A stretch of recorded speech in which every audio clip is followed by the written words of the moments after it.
我们一起低头祷告。主，我们面对今天的福音经课，实在是很大的难题。求主的真理的圣灵引导我们进入真理，让我们明白你话语的奥秘，让我们知道怎么样把你的道行出来。奉主耶稣的名祈祷，阿们。我们今天所读的经文是一个谤导人的经文，是个很难理解的经文，是一个对于没有接触圣经跟基督教真理了解的人，读这段圣经是火冒三丈。我记得民国53年到54年，我就读了这段经文。我那时候不是透过圣经读的，我那时候是在我大姑妈出家的那个佛寺里面读到菩提树跟狮子吼，里面提到几位法师对耶稣的攻击，就是这段经文。我那时候读了同仇敌忾，面对基督教徒，我们班上的基督徒都极其讽刺跟羞辱，因为这段经文实在是太难堪了，尤其讲究温良恭俭让、父慈子孝、兄友弟恭的中国的家庭，怎么可能容许耶稣讲这种话呢？好，所以这段话语很难懂，很难了解，也让我们觉得很气馁。但是不要气馁，我们今天要透过这段经文，我们来了解这段经文当时的气氛是，周遭的犹太人的宗教领袖、政治领袖、官长满怀敌意，而这时候群众兴奋激昂，因为耶稣要上耶路撒冷，准备登基做王。所以耶稣到了耶路撒冷的门口的时候，耶稣骑着驴驹的时候，他们唱和散那和散那，对不对？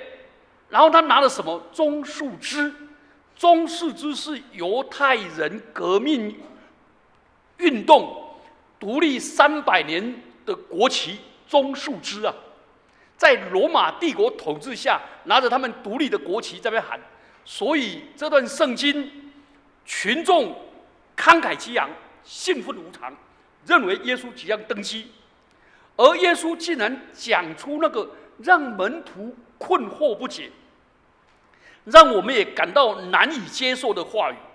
而这段圣经只有路加福音有记载。这里开始讲到耶稣基督的独白，耶稣讲到他来到这世界的目的，跟他其他讲的都不一样。他说：“我来，就是我从天上来到人间，是要把火丢在地上。”他这个跟以前的讲的不一样，对不对？然后接着他说，他就表白他心中的渴望。他说：“倘若我丢了火着了起来，那也不是我愿意的吗？”然后他说：“这是我最热切、最渴望、期盼的。”讲完了以后，他说他把火丢在地上的方法是什么？他说：“我有当受的喜还没有成就，我的心是何等的迫切。”哇！耶稣讲完这些话的时候，那门徒实在是受不了。接着耶稣又讲了更火爆的话语。然后呢，耶稣讲完了这2句话以后，接着他就反问，他说：“你们对门徒说，你们以为我来是要叫地上太平吗？我告诉你们，不是，是要叫人纷争。”这些话实在太难了。所以我们今天要把这些话前面的这个上半段的经文，我们来做3次的理解。好，来，第一个，我们现在了解耶稣来到世上的目的。耶稣来到世上的目的是什么？我们刚才那个49节说：“我来要把火丢在地上，倘若我已经着起来，不也是我所愿意的吗？”这个我们很难接受这个经文。耶稣竟然说他要把火丢在地上，叫人纷争。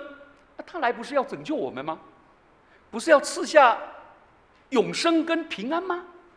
所以我们要好好的面对这段经文的困难。我们来查考福音书，耶稣常常表白他来到这世上的目的。首先就是我们刚才所读的经文，他要把火丢在地上。他说：“我来的不是要叫地上太平，乃是为了纷争而来。马太福音记载类似的话说：你们不要想我来叫地上太平，我并不是要叫地上太平，乃是叫地上动刀兵。马太福音10章34节。约翰福音里面也说了，他说：我是为审判这世界来，叫不能看见的可以看见，叫可以看见反瞎了眼。好，耶稣讲到他来的这个目的，这个目的是我们匪夷所思的。我们很多人读圣经呢，最好过逾越节 pass over， 看到这个很难读的就跳过去，对不对？我以前就拿这个圣经一直问牧师，牧师说：弟兄啊，请问你吃鱼的时候是吃肉还是吃刺啊？我说吃肉啊，对嘛，吃就把它放在旁边嘛。所以我读圣经要戴一个眼镜，就把它跳过去。好，这是耶稣讲的第一个目的，叫人动刀兵，叫人纷争，叫人起冲突，叫人家明眼的人变成瞎子，叫那些瞎子看见。太荒谬了。好，第二个，耶稣来的目的是什么呢？第二个，耶稣对彼拉多说：我是为此而生，我也为此来到世间。好，就表明耶稣来到从天上来到人间了。他说：特为真理做见证。好，耶稣来的是要宣讲真理，见证真理，活出真理。好，这个我们比较能够接受。耶稣对门徒说：我们可以往别处去，我们到邻近的村庄，我们好在那里传道，因为我是为这事而来。马可福音1章38节，耶稣来要传真道，要把上帝的真理，把上帝的话语宣扬出来。他本身就是上帝的话语，而且他活出上帝的话语。所以耶稣在马太福音5章17节说：莫想我来是要废掉律法和先知，我来不是要废掉，乃是要成全。换句话说，你们在旧约先知里面所读的所有的话语，跟所读的律法，在我的身上都可以成就。讲这两个，那我们就发现，第一种我们很难接受，第二种我们还可以。好，第三种，最后耶稣说，他来的是要赐人生命，拯救罪人，也为我们的罪人舍命。他在约翰福音10章10节说：我来了是要叫人得生命，并且得了更丰盛。他不但要给我们永生的生命，也给我们一个更丰盛的生命。他接着在约翰福音3章17节说：上帝差他的儿子来到世上，不是要定世人的罪，乃叫世人借着他得救。好，耶稣也说：我来不是要招义人，乃是要招罪人悔改。人子来为要寻找拯救失丧的人。人子来不是要受人服侍，乃是要服侍人，并且舍命做多人的赎价。好，所以耶稣讲有3个方面。这3个方面呢，我们来想一下来。耶稣是基督，那个基督是希腊话 Christus， 它的希伯来话叫做弥赛亚，翻成中文呢叫受膏者，用圣香油抹在头上的人。就会有3种人，他们要就职典礼的时候，用圣香油抹在他的头上。那种人就是君王、先知跟祭司。好，君王是代表上帝来掌权，先知是代表上帝来述说上帝的话语跟真理，祭司是代表人，不是代表上帝哦，代表人来到上帝面前献祭。好，所以我们就发现耶稣，我信耶稣是基督，就是我信耶稣是君王，我信耶稣是先知，我信耶稣是祭司。好，君王耶稣从死里复活，以复活的大能显明他是上帝的儿子，他是君王。耶稣基督他说：我是道路、真理、生命，没有人不借着我，没有人到父那里去。耶稣基督宣讲真理，所以耶稣是我们的夫子，是我们的老师，因为他宣讲真理。耶稣是我们的生命主，他要管理我们。好，耶稣基督是我们的祭司，所有祭司是献上牛羊为祭品，而耶稣基督是献上自己的生命，流出了宝血做祭品。所以我们要接受耶稣做我们的祭司，我们的救主。通常基督徒都比较喜爱耶稣做我的救主，为我而死，得到他的恩惠，得到他的恩典。但是呢，不见得那么喜欢耶稣做我的老师，做我的夫子，要照他的话语去行，成为他的门徒。好，还有耶稣也是君王，我们如果君王的命令下来，我们可能就要怎么样划界限，就要遵循他的话语。所以耶稣来到世上有3重的目的：他拯救我们，死在十字架上；他成为我们的救主，成为我们的祭司；他第3天复活，赦免我们的罪，赐下真正的永生。所以我们能够跟圣洁的上帝和好，而且我们也跟自己和好，不用自我冲突，而且我们进一步来跟人和好，与神和好，与自己和好，与人和好。这个境界叫做 shalom，shalom 翻作的话叫做平安，对不对？平安，平安是生命里面的丰富。所以我上次有讲过了，台湾有3个地方不能讲再见，对不对？你讲再见，人家恨死你了。但是你讲平安，他们好喜欢，对不对？好，耶稣做这一切是为了世上所有的人，但是有人就悍然拒绝，以为可以得到拯救、永生跟平安，不需要耶稣。但是圣经上宣告，除他以外，别无拯救，因为天下人间没有赐下别的名可以靠着得救。耶稣也说了，唯独他是道路、真理、生命。人若不借着他，没有人能到父那里去。很多人拒绝，他说：“哇，你们基督教这么霸道，信耶稣才可得永生啊！我不信那个，那我也可以跟台湾银行说，你们台湾银行很霸道啊，要经过你的手续跟征信才可以借钱。那我可不可以学前几天那个叫第一银行钱吐出来的？可不可以学那个？对不对？为什么要听你的？”我要用那个啊，但是那个最后还是被抓嘛，对不对？是不是？那我在你公司上班那么辛苦，做那么累，我也可以拿着枪刀去抢啊。但是那个不是正途。如果我们上帝讲的话语，耶稣讲的话语那么霸道吗？唐崇弟兄很幽默的说，空气说你要吸我，你才可以得生命，你不吸我就不得生命。有人说：“哈，空气那么霸道，还要吸你啊？我偏偏不吸，我拒绝吸你，我捏着鼻子继续捏下去，那呢？了解吗？奇怪呢，那个地心引力那么霸道，我跳下去就会吸下去，我偏不信，对不对？我跑到85层楼下去，跳下去看看，地心引力那么霸道，有可能吗？因为那是真理，所以因为有人拒绝，就起了纷争，甚至在家里。”其实耶稣的家庭也起纷争啊！耶稣的家人有意思说：“你疯了啊！”马可福音3章21节。所以很多人一信耶稣，我们家人也说：“你信了，但不要信太迷啊，对不对？”有没有这种话？有啦。你爱你太太，不要爱太迷啊，留点爱别的太太，可以吗？你工作不要太认真，留一点在工作的时候打手机、上网、做自己的生意，可以吗？孩子读书不要太用功，留点时间，整天去抓宝，多点娱乐，对不对？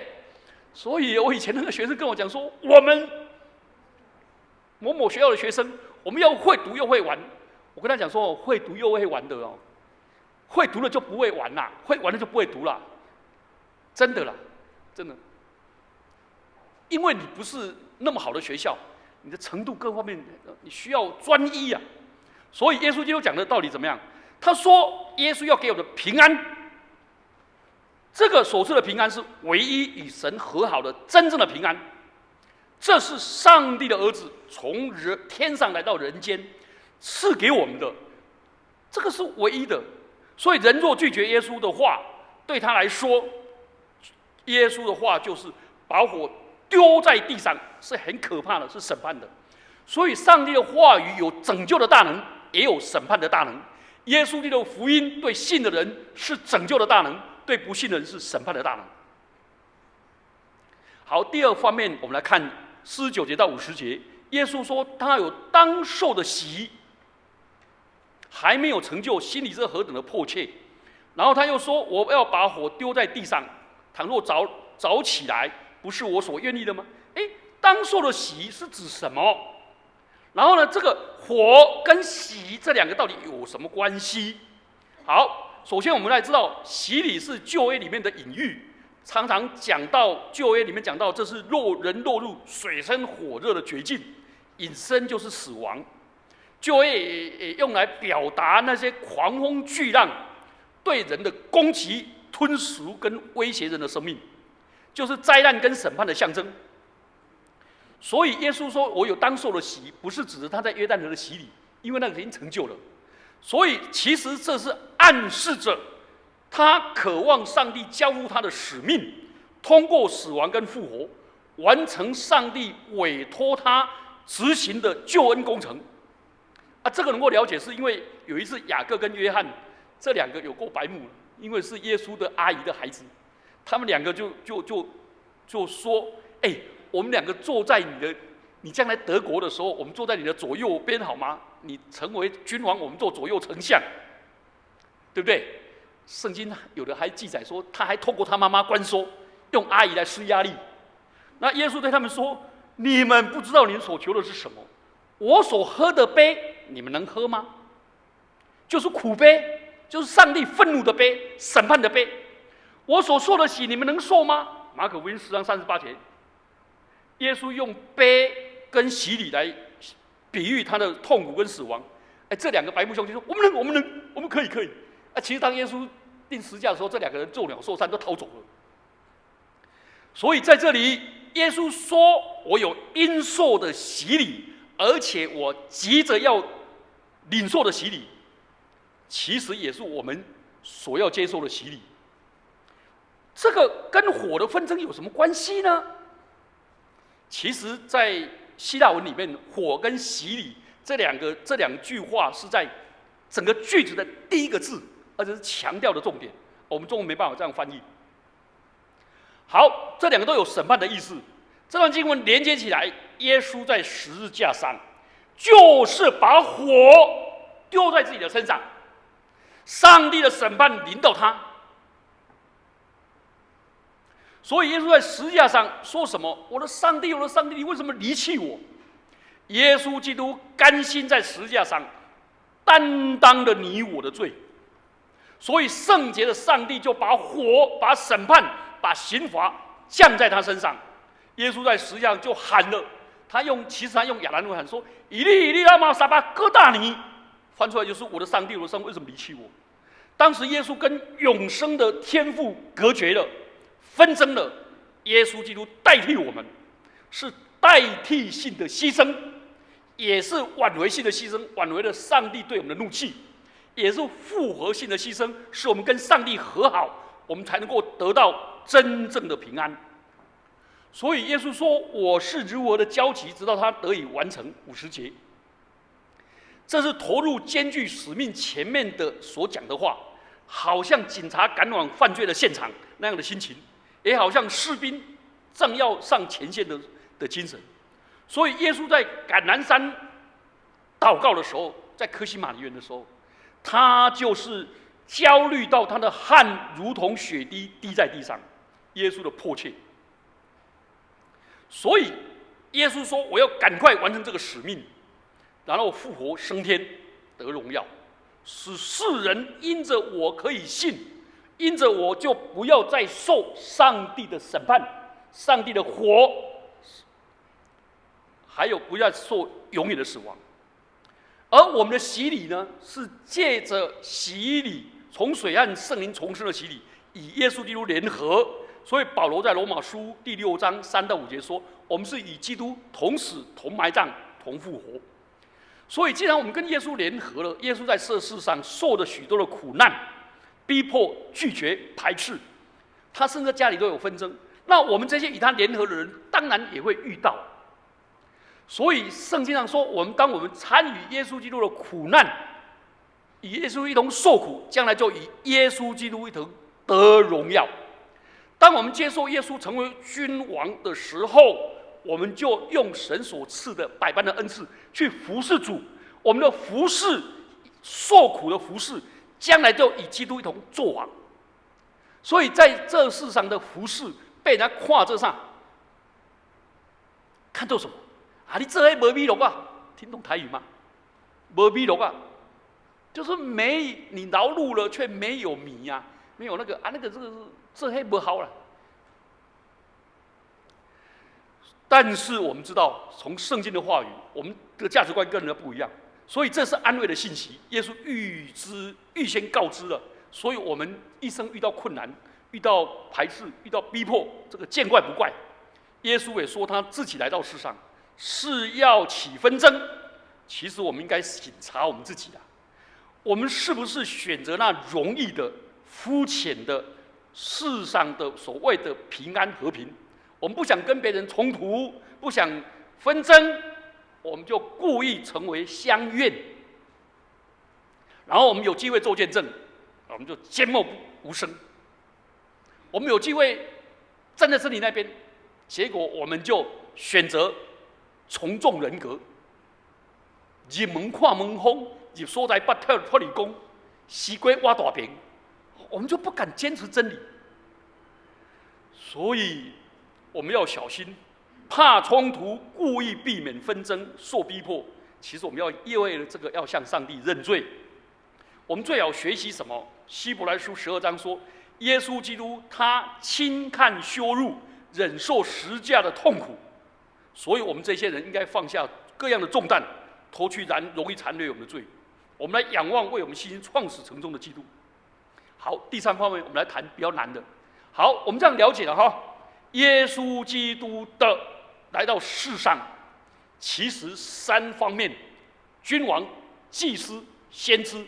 所以祭司带来平安，先知带来真理，君王带来我们要划清界限，要跟随他。这3方面成为我们，那我们这些人就是基督徒，接受耶稣为基督。好，然后我们来看耶稣跟他分类。哇，这个讲到分类哦，实在是让人很难堪。我们的生命里面，如果信耶稣的人哦，如果你没有经历这种难堪哦，可能你要好好反省，我到底是不是真基督徒？好，耶稣是和平的君王，没有错。耶稣进耶路撒冷的时候，那些人以为耶稣基督登基了，对不对？所有的君王都是耀武扬威，骑着战马，而耶稣基督骑的是什么？驴子。驴子是和平而来的，战马是战争而来的。而耶稣不但骑驴子，而且是骑驴驹，小驴叫驹，对不对？小马叫驹。所以呢，小马叫驹啊，驴子叫驴驹啊，小兔子叫兔崽子，对不对？啊，就这样子。所以耶稣是骑着驴驹和平来的。好，耶稣的先锋施洗约翰的父亲撒加利亚被圣灵充满的时候，预言耶稣说，他把我们的脚引到平安的路上。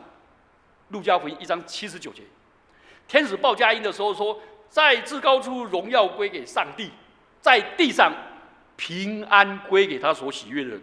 2章14节，耶稣基督赦免那个在法利赛人西门家的那个妇人，说：“你平平安安的回去吧。”耶稣医治患血肉的妇人，也说：“你平平安安的回去吧。”耶稣差遣70个门徒出去，也是叫他们怎么样，把平安带给凡愿意领受的人。可是这时候，路加福音，耶稣要进耶路撒冷了，怎么又一口否定呢？甚至于斩钉截铁的说他是要送分类的，这是什么话？我们知道那个圣经里面开始的时候都用抄写的，他们每次抄写到耶和华跟耶稣基督跟上帝的时候，就手放下来去洗手，然后全身洗澡，然后再继续抄，这样了解吗？所以抄圣经的人一天抄到几次上帝的话哦，他就怎么样，就洗了好几次澡，很辛苦啊，很尊敬的，所以他们不敢这样乱抄的呢。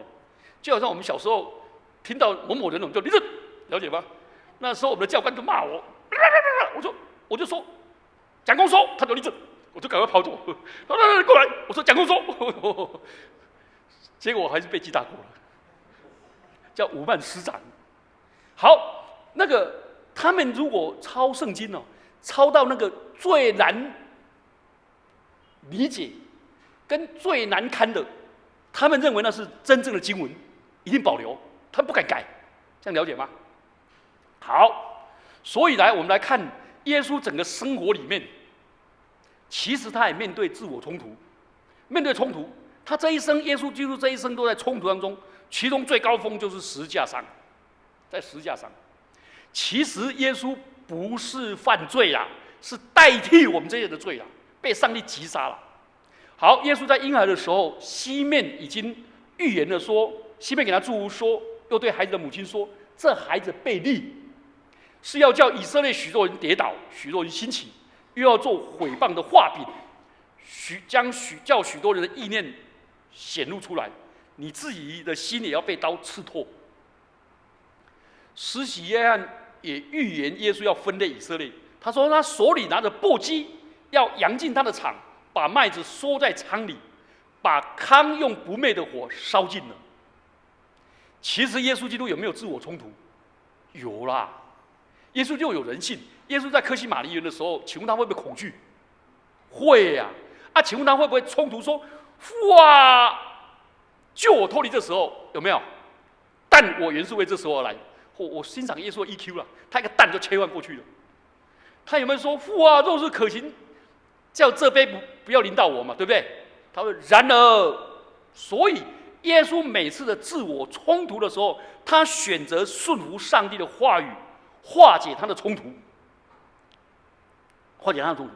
好，那耶稣为什么送分类来呢？为什么搞破坏呢？耶稣固然是和平之子，可是反对者大有人在。耶稣在来到世上是要建立天国，这个天国是爱、慈爱跟公义，是要转换那充满罪恶的世界，但并非一帆风顺。传福音必遭受许多的阻力，而且跟世上的价值观不一样。路加福音13章30节说：“只是在后的要在前，在前的将要在后。”所以现在这个世界都乱了以后，好多的管理学者发现，纯粹用人本的管不了，开始有什么所谓的仆人管理、修道院的管理，好，那种开始是注重人性，注重信仰。好，这个我们不能期望这世界都会接纳这种逆转。所以耶稣在世的时候，安慰那些受百般折磨的弱势者，却为难那些安逸有权势的人。耶稣这样做，简直是用刀子戳熊啊，对不对？不是捉熊了，是戳熊。一只熊在那里就戳下去，请问那熊会不会反扑啊？一定反扑的。所以耶稣来的是要践踏撒旦的头颅，创世纪3章15节，那更危险。但是耶稣还是胜利了。所以在这里很显然，叫我们做个抉择，要信耶稣就很难。所以我妈妈那时候就说：“你要信耶稣，还是要做我的囝？”我讲我拢袂。我妈妈说：“别使一行俩，我拢袂。”结果我妈妈说：“好了，你去教会哦，去交女朋友，但是不要信，不要受洗。”我跟她讲说我已经受洗了。我妈妈说：“你不要开玩笑。”我说：“我已经受洗了。”结果我妈妈就瞪着我，然后抓我的胸部说：“你会啊，我有了。”然后她手就软下去，然后就怎么样，你知道吗？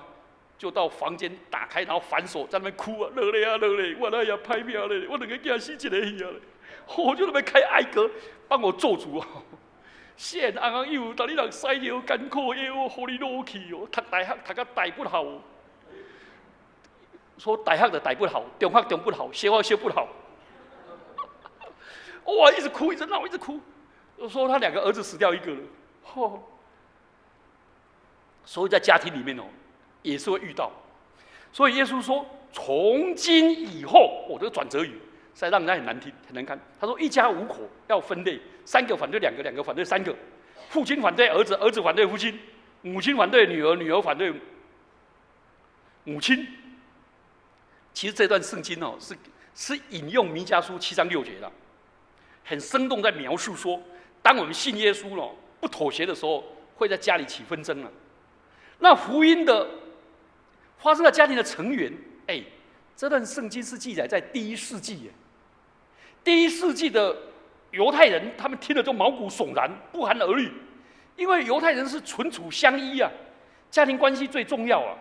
那个家庭关系赋予你这个人的身份跟地位。人如果脱离了家庭根本无力无处立足，九族真的九死一生，甚至于荣誉扫地啊，任人蹂躏。而那时候又没有公众福利跟保险制度，家庭一分裂，整个知识系统就断裂，社会跟经济地位就不稳，整个你在社会的结构里面都变成边缘人。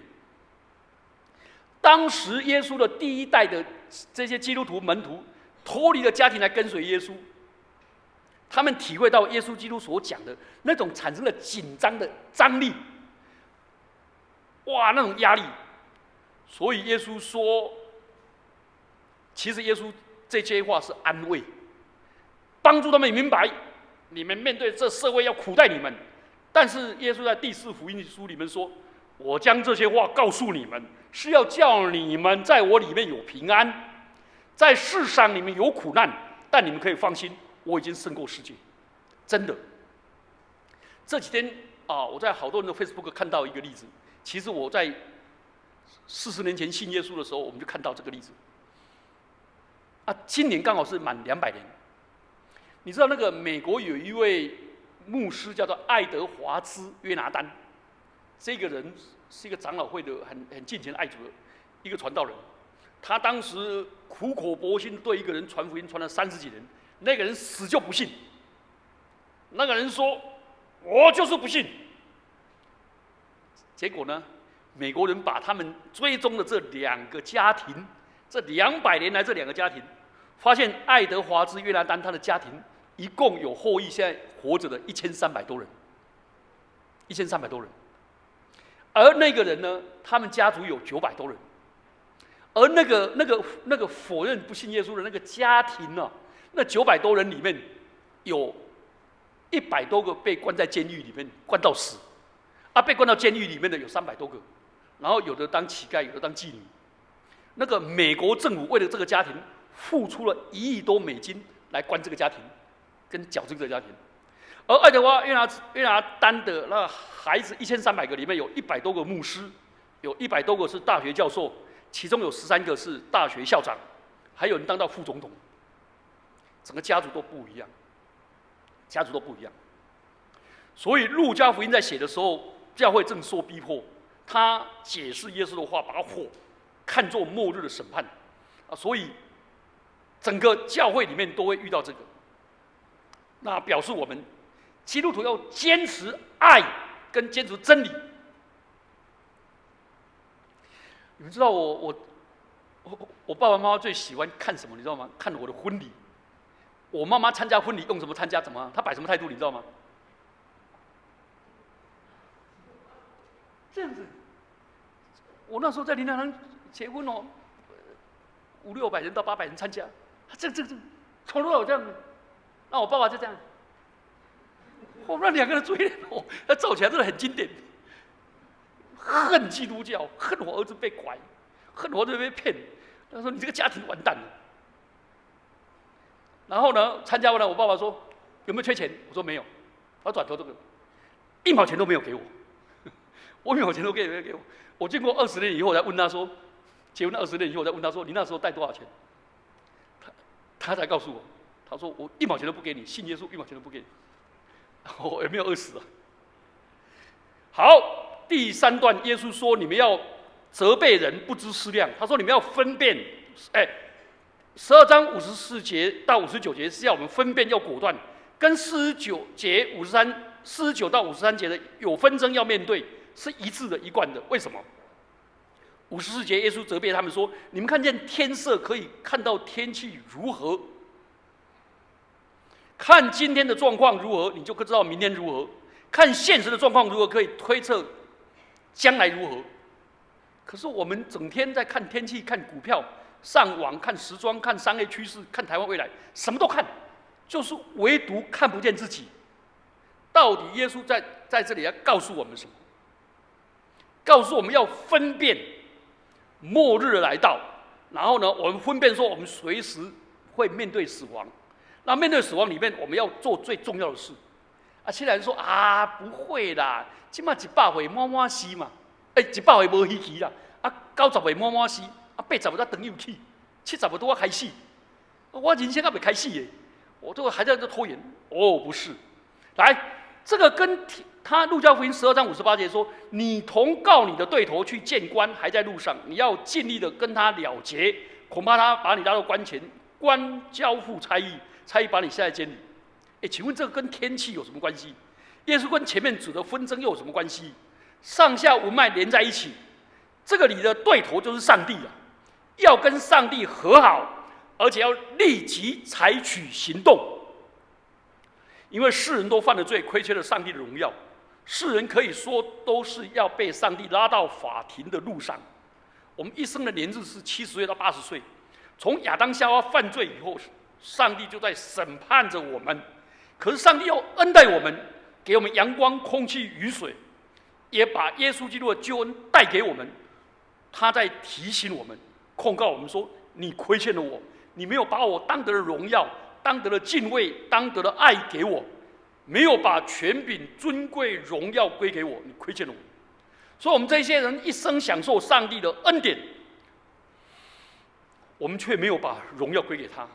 真的，你看我们呼吸多自然啊！但是你如果装那个呼吸器啊，那多贵啊！我们心脏在跳多自然啊！你如果装那个机器多贵啊！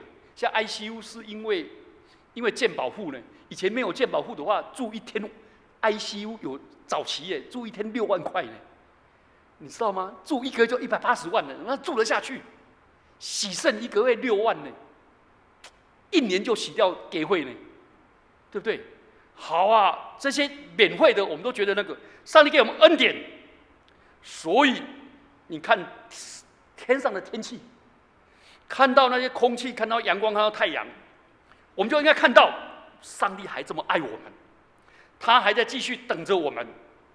第二个，也该告诉我们说，我们在上帝的爱中没有把他当得的敬畏、荣耀、赞美归给他，所以这个日子要来到，如果我们跟上帝欠了半分钱还没有还清，我们就要赶快去跟他结账，把他了结。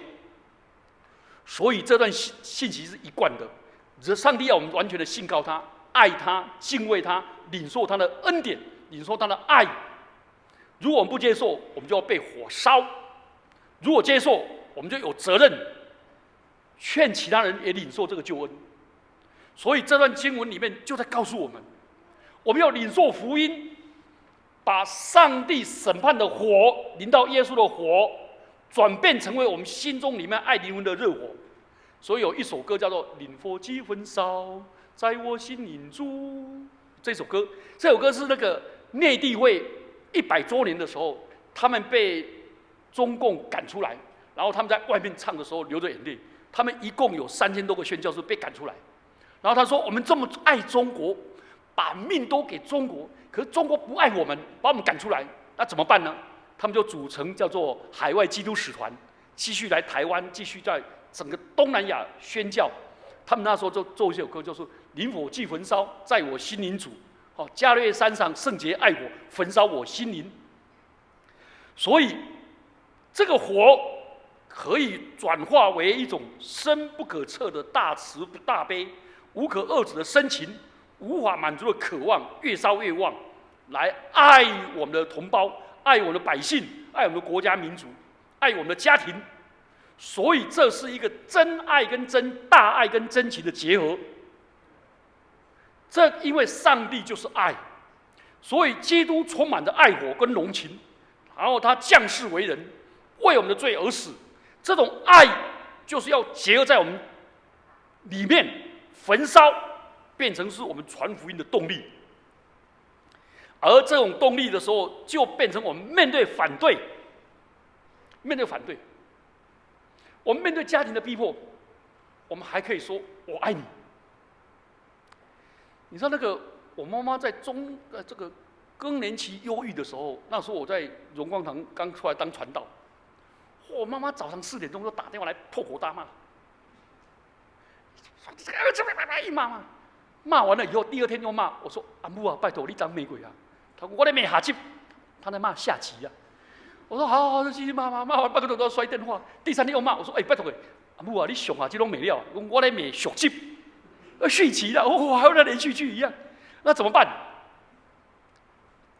第4天又骂，你知道第5天被骂，你知道第6天我开始绝地大反攻，我3点50就打给他。你知道打给他的时候，我妈妈反过来说：“畜生！我妈妈我爱你，讲什么小话你爱你某，我永远爱你，无论是海水会烂，石头会打，我永远爱你。”我妈妈说：“讲什么小话？”哇，一直讲，我说爱他。然后呢，我妈妈说：“我听不了了，挂断。”你知道吗？第2天3点55，我又继续打给他，我说：“妈妈，外面在下着雨呢，我好在落雨呢，你忙加搞电用，我无穿衫哦。你来穿衫哦，你有没有感冒呢？我刚才一个阿母尔呢，阿母你若死，我是无呢，我变成孤儿呢。你就传我死啊！”他就很高兴的关心他了。下雨，第3天又打给他，你知道吗？我连续打了5天给他，3点50打给他，结果第6天你知道吗？3点50就接到我妈电话说：“你把给他开来啊！”挂断了。我们要用以爱那个热火，以爱胜混，用真诚的爱来胜过分类。所以耶稣基督在讲的重点是这个，这是吊诡性的真理。当我们被恨、被排斥的时候，说你可以恨我，但是我还是爱你；你可以拒绝我，但是我还是接纳你。这种以善胜恶，就是耶稣基督要我们活出的真理。所以那个整个造成的分类哦，不是耶稣来到世上的目的，而是必经的过程啊。在这过程里面，上帝要我们用教会弟兄姐妹的爱充满，使我们里面得到爱的正向的能量，再去。所以这种很吊诡的真理是极具颠覆性的。这种颠覆性的，就是要我们活出爱，胜过这世界的恨跟冷漠；活出合一、接纳、包容，胜过这世界的分裂跟排斥。我们一起低头祷告。主，我们感谢你，我们赞美你，敬拜你，因为你在十字架上为我们受了审判，为我们受了烈火，为我们受了死亡的洗礼。主啊，感谢你，我们这一些人透过洗礼与你联合，与你同死、同埋葬、同复活。主，我们感谢你，当我们在这世上遇到痛苦、艰难、逼迫的时候，其实是将来预备与你一同作王。主啊，我们感谢你，我们愿意接受你做我们的救主和我们生命的主，也接受你成为我们真理的导师，带领我们这一生，使我们不但领受你的爱，并且用你的爱来爱我们的家人，爱我们周遭的朋友，也把他们带到你的面前来，领受主你无比的爱。奉基督耶稣的名祈祷，阿们。